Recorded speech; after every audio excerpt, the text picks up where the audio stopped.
Доктор Камилија Симеонова, таа е специјалист по детска и адолесцентна психијатрија. Добро утро официјално. Ставаме акцент на вашата дејност и реално најголемиот број на пациенти според возраст кои што доаѓаат кај вас. Подобро, како забележувате и што всушност се знаците кога вие забележувате дека тој пациент доаѓа со нарушувања во исхраната? Така. Најпрво благодарам за поканата, Јована. Денеска отвараме на многу значајна тема и она кое што е навистина актуелно голем проблем е односот на храната на тинеџерите. Се почесто, ако да речам години наназад, возрастната група била малку подоцна, сега се порано гледаме млади, да речам во таа преадолесценција, кои што веќе имаат развиено нарушен однос кон исхраната. Оно што, да речам, кога веќе ќе стасаат до детски психијатар, е моментот на значајно нарушување на функционалноста. Заради тоа што нарушувањето на исхраната никогаш нема фулминантен, бурен тек, него тоа е едно суптилно нарушување кое кога ќе, да речеме, ескалира, кога ќе кулминира, тогаш дава клинички знаци од типот на кахексија, нарушена телесна тежина, нарушена снага, волја, анксиозна состојба, депресивна состојба и слично. Зошто мислите дека е така? Доцна се забележуваат симптомите или едноставно можеби од страна на родителите доцна се препознава состојбата, односно се прифаќа состојбата дека всушност станува збор за таква нешто? Така, бидејќи да, навистина е така, заради тоа што и самото нарушување на исхраната ја би го споредила како едни бебешки чекори. Знаете, бебе прво полека лази, па продува, па после тоа се случуваат сите развојни други фази. Истото и со нарушувањето на исхраната. Адолесцентот најпрво идеализира некого, како сака да изгледа. Потоа суптилно намалува на исхраната, потоа станува преокупирано со исхраната, што да внесува, како да внесува. Следи се сега актуелно со социјалните медиуми каде што оните како имаат прилика да следат калориски внес, колку калории чини и слично. Сега веќе се може на паметниве телефони. Да, и така се е достапно, особено веќе сме ера на вештачка интелигенција, така е. И просто како да тоа се случува суптилно и најпрво родителот е дури и среќен со ова дете, заради тоа што ова дете конечно почнува да се грижи за себе, почнува да спортува. И она кое што за жал се случува е ескалирање на оваа состојба. Таа преокупација станува водачка снага на детето. Детето просто веќе не е заинтересирано за вообичаените активности кои што се карактеристични за неговата развојна доба. Туку едноставно како ова да станува неговиот свет, калориите, што внесува. И родителите всушност доаѓаат на лека во оној момент кога веќе има значаен пат на функционалноста на детето. И тоа е така заради тоа што самата состојба не е дека родителите можеби не се посветени на ова дете, туку едноставно суптилно се случува. А кога ќе се забележат првите симптоми, како дали ова во реч што го внесувам, сакам да изгледам послабо, сакам да изгледам како тој, изборот на намирници, како треба родителот да реагира? Најпрво, да не даде пау ефект, знаете како, децата се што чинат да потикнуваат внимание. Секој нивно однесување е некаков потик за внимание. Да не бидат прегласни кога коментираат за храната. И знаете, секогаш треба никако родители базично да внимаваме кои намирници ги имаме дома.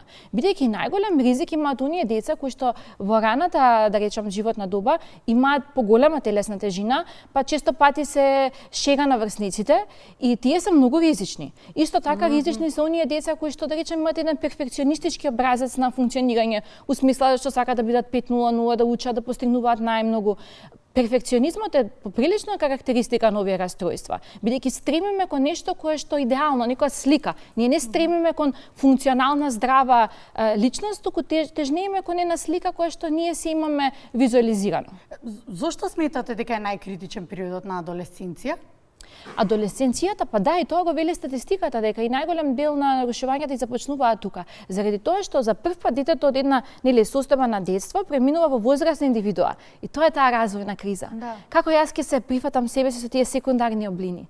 И знаете, често пати девојчињата кои што можеби не сакаат да пораснат, како да прават регрес назад во една стабилна, сигурна, безбедна детска зона, каде што немаме секундарни карактеристики, каде што не треба да се сепарираме од мама и тато, каде што стануваме лојални на домот. И често пати ќе видите дека тоа се родители кои што на некој начин се поприлично ригидни во ставовите за децата. И не е случајно да баш овие деца развијат на ваква клиничка слика. Иако секогаш и во секој расстройство станува збори за генетска основа. Кога соработувате со пациентот, за адолесцентот, зборам тинеџерите, адолесцентите, барате да бидат присутни родителите или засебно ги држите третманите? Зависи од патологијата, меѓутоа кога искрено зборуваме, адолесцентот е многу покомфорен да зборува сам. И тоа значи дека на некој начин ги делиме сеансите. Што кажува тоа? Тоа кажува дека се бори за индивидуалност, се бори да порасне, се бори да биде, знаете како во очите на родителите да биде независен, да биде како еден, знаете како еден возрасен, еден млад возрасен. И родителите нели често кога ги разговараат, нели нашите деца секогаш ќе бидат деца за нас независно од возраста. Така што и родителите некогаш остануваат како заглавени во тој процес, па чекаат на мој дете зашто не сака да зборува пред мене. Заради тоа што возраста е специфична. Добро, социјалниот притисок го споменавме во делот на тоа дека некои дечиња кои што имаат поголема телесна тежина, дека се повеќе изложени, може тука под наводници го ставиме булингот, тоа секако. Така и е. Сме сведочели во наше време го имало тоа, го има и сега. Прашањето ми е социјалниот притисок. Дали можеби тука некаде грешиме во поставувањето на идеали? Нема никој идеален, нема никој кој што е совршен, нема никој кој што дури и познатите личности, како што ќе ги видите на телевизиските екрани, тие се обични луѓе кога ќе ги видите во живо приватно. Така е. И неслучајно е заради тоа што актуелно се почесто нарушувањето на исхраната. Знаете што вели светската статистика? Дека 20 до 30% од светската популација имаат нарушен однос кон исхраната. А 9% од светската популација имаат нарушување во исхраната кој што е клинички ентитет, значи кој што зима функционалноста. Кој што е булимија, анорексија, веќе во знаете тој. Многу интересно што дијабетот е 9%, 9,3% од светска популација, а ова е 9%. А колку се зборува за дијабетот, колку се зборува за ова? Да. Не.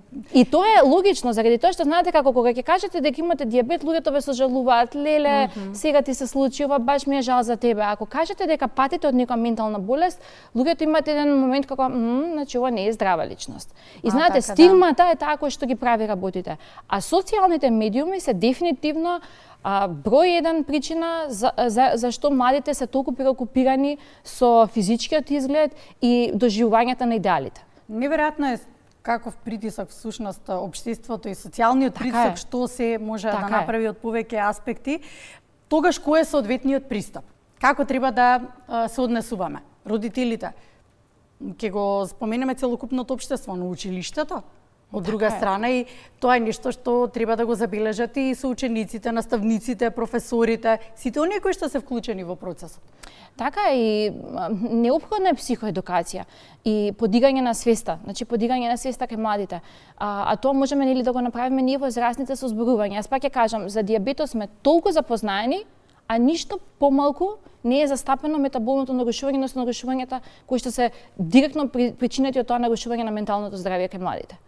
И она кое што и претходно ме прашавте, Јована, е зошто баш младоста, зошто баш младите деца? Има баш логичен одговор. Заради тоа што детското мислење е црно и бело. Или те сакам, мамо, или не те сакам. Или сум добра, или сум лоша. Нема средна вредност. Да. И перфекционизмот, односно изгледањето перфектно или изгледањето целосно лоша. Децата немаат медиум. И ние како возрастни сме должни да им го дадеме тој медиум. И мене ми се допаѓа заради тоа што доста да речам од модната индустрија, вие ќе видите на Victoria's Secret, веќе има на сајтот кога ќе сакате да порачате нешто, навистина тип на модели кои што се и со покачен телесен индекс, и со понизок телесен индекс, и со среден телесен индекс, значи апсолутно тоа е реалноста. Сите тие модели на жена постојат. И тоа е освестување. И ние како возрастни треба да имаме во школите, аз пак ќе кажам, се сум свесна дека капацитетите ни се можеби и оскудни, меѓутоа треба да работиме во правец на подигање на менталното здравје. Колку вообичаено трае еден третман за адолесценти со нарушен однос кон исхраната? Нема да кажам кој што има состојба на анорексија, булимија, оти тоа сепак нели треба да здравствено да се докаже со документација дека тоа така, еве со нарушување во исхраната. Да, и анорексијата, и булимијата, и орторексијата, тоа е се еден спектар на нарушување со исхраната. И тоа е всушност она што многу ми се допадна што го кажавте, што треба нели клинички да се докаже. Тоа е зашто диабетот е попопуларен. Имаме гликемија, имаме параметар. Да. Немаме параметар за ова. И за нивна ментална болест, да речем, немаме параметар. И заради тоа можеби е толку тешка да ја визуализираме. Она што можам да го кажам, нели како доктор кој што нели клинички работам со овие пациенти, третманот не е краток. Не е краток заради тоа што ние секогаш ги штедиме младите од фармакотерапија. Даваме фармакотерапија кога сите ресурси ни се потрошени, у смисла кога клиентот веќе има посетувано психотерапија, работени се сеанси со него, кога не добиваме ефикасност тука, пристапуваме на фармакотерапија, или кога клиничката слика доаѓа или пациентка која што има значајна анорексија, каде што има значаен пад на телесна тежина, тогаш сме принудени да започнеме и фармакотераписки во самиот старт. Така што не можам да кажам и дека тоа е краток временски интервал, бидејќи тој образец кој што пак ја кажам, не траел кратко пред да кулминира. Како психијатар кој што работите со цели семејства, но и со тинеџерите и адолесцентите, во целата оваа работа, конкретно кога станува збор за ваква состојба, што ви е најголемиот предизвик? Родителите. Знаев. Чекав да вие да го родителите, кажете, да. И знаете како, сите имате една слика дека детски психијатар е психијатар кој што се бави со 3-годишни дечиња, меѓутоа она кој што праксата го кажува дека детски психијатар мора да покрие третман на целокупното семејство и заради тоа е неопходна психотерапијата.